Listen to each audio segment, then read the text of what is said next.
Welcome to your YouTube channel. ఈ direct selling ఇండస్ట్రీలో effective plan presentation చేయాలంటే retainer individuality అనేది చాలా అవసరం అని చెప్పామండి.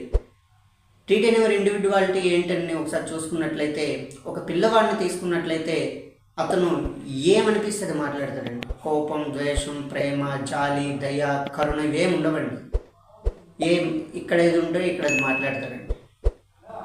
ఉన్నది ఉన్నట్టు మాట్లాడతాడు, అబద్ధం అనేది మాట్లాడు. అలానే డైరెక్ట్ సెల్లింగ్ ఇండస్ట్రీలో మనం పనిచేయాలండి. ఉన్నది ఉన్నట్టు మన గురించి మన ప్రాస్పెక్ట్కి ఎక్స్ప్లెయిన్ చేస్తే నమ్మకం మీదే బిజినెస్ రన్ అవుతాయి. కాబట్టి మిమ్మల్ని నమ్మడం ద్వారా ఈ డైరెక్ట్ సెల్లింగ్ ఇండస్ట్రీలో ఎక్కువ కాలం మీరు పనిచేయగలుగుతారు. అలా పనిచేస్తే మీరు ఎక్కువ కాలం ఇన్కమ్ కూడా తీసుకోగలుగుతారు. రిటైనర్ ఇండివిడ్యువాలిటీ అనే క్వాలిటీని ప్రతి ఒక్కరూ ఫాలో అవ్వాలి. అప్పుడే డైరెక్ట్ సెల్లింగ్ ఇండస్ట్రీలో సక్సెస్ అవుతారు.